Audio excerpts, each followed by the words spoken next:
Hey Mom, happy Mother's Day. I decided I was going to make sort of a mini poetry reading on a video for you for Mother's Day. Because this also lets you see my hair in action as it's been growing out. It reminds me a lot of pictures of your mother and her hair, and kind of my memory of what her hair was like. Because watch this. It bounces. It's like a little, and there's no product or anything. It just bounces, and it's getting long in the back. Okay. Um, but I'm also gonna put this up so other people can see it because I'm a writer, and I just assume that everybody wants to hear my writing, don't they? Don't they? Everyone does.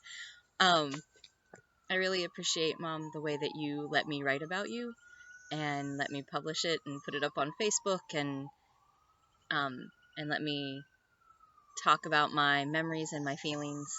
That's a gift that a lot of mothers haven't given their writer children, and it's always sort of a point of contention, I guess. I don't know. And so I thank you so much for letting me do that, because I write about you a lot. So I'm going to read a couple poems that are my poems about you, and then also I'm going to read, there's a poem about Tim's mom that I'm going to read as well.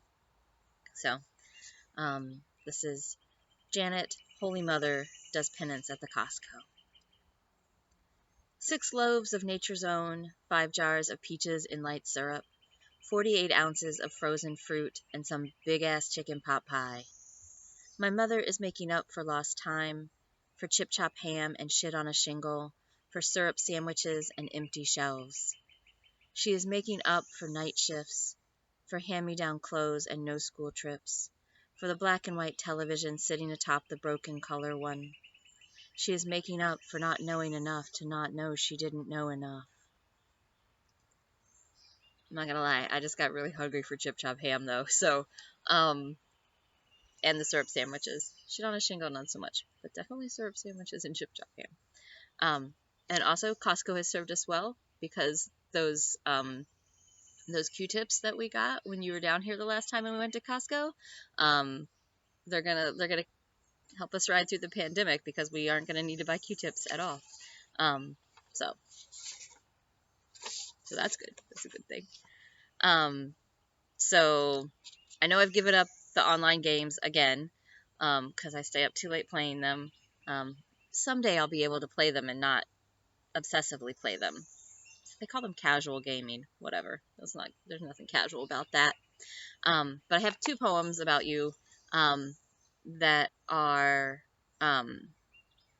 about playing games, doing the online games. This is My Mother Petitions the Makers of Bejeweled Blitz. My mother wants the dead to go away, tired of how they pop up among the list of the living, in whatever the last profile picture they selected, not knowing it was the last. Perhaps next to last, because they've been thinking about giving up social media eventually, or perhaps not everything, perhaps just the games of colorful chains and timers, hoping for a boost from friends. There'd be one more picture before that, right? One more after they'd lost the weight, one more after they got those partials, one more after the tan lines faded, certainly not the last, forever floating on a yellow raft in someone's backyard pool.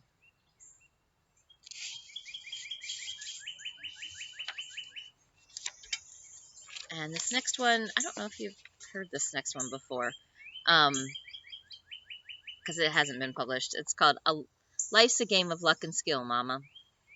Although I don't think in real life I've ever called you Mama. Maybe. I don't know. I think Mom. It's usually where I go. Okay. Finally putting in effort. My mother pops up in the chat box after I change sheath to in sheath and start beating her by just 10 points. A lead which will be short-lived. The only ones that last are words like Zaftig on a triple, putting me ahead for a few good turns, until my mom gets double word quiet or quinoa, starting on a triple letter. Are you cheating now? Are you Googling? I most certainly am not.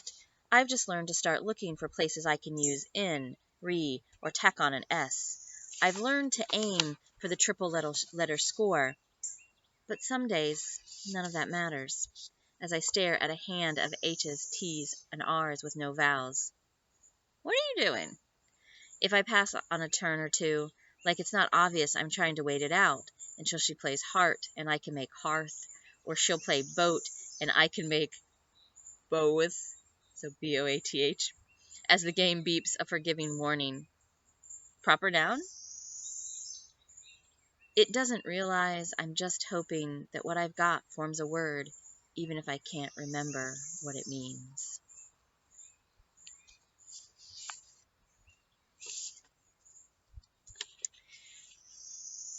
And this one is, this is a poem that was for Tim's mom that I thought you might like to hear,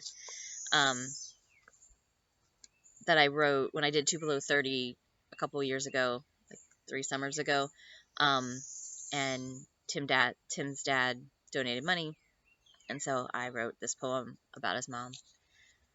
It's called Janet on the Ohio Barn Quilt Trail, 2005. Frisch's strawberry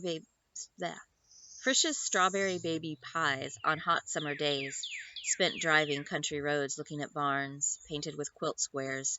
She dreams of returning someday to what she remembers as forgiveness, the redemption of running corn cobs through the bandsaw just for fun, and the way fog envelopes school buses on rocky valley roads in the morning. The world is all before her now. She feeds the squirrels and blue jays both, making sure everyone gets a little something. She will leave the tree with its twinkling lights up all year, hosing off the dust each spring. She'll tie a yellow sunbonnet on the concrete goose, and when the nights get cold and bones ache, she'll wrap herself in a blanket fresh from the dryer, loving the warmth from all the places it may come.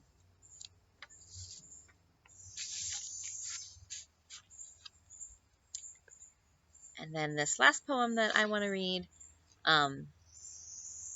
is called Forgive Me, Discover Card Fraud Protection Worker Station 12, 1989.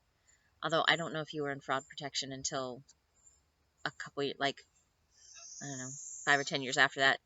But it worked better that way. So that's why the title is that. Even though the year and your job don't mesh up. And I have no idea what your workstation number was. Did you have numbers? Probably not. But it made it more clear to people what was going on. So I did that. See, you caught me actually using poetic license. Okay. Now that I know what a lunch break is, to my mother I give a million thanks. Drive us to the pool, or the library, or the mall. Buy snacks or stamps. Pay the electric bill. My endless list tacked onto hers, chipping away at her precious hour, free from the gray maze of cubicles and headsets. Those few moments of rest eaten up by teenage hungers, while her sandwich sat in its clear plastic baggie, forgotten in the break room fridge. Sorry, I was a jerk. I mean, I was a teenager, right? Like, that's a teenager thing. I hope I'm not a jerk now. I don't know. I don't know. I'm not even gonna rewatch this. I'm just gonna post it. Because part of the reason is to just be able, to say hi to you in all the weird ways that I am. And so I wanted to read those poems, and say Happy Mother's Day. And I hope everything is going okay up there, and that your weather hasn't been too crappy.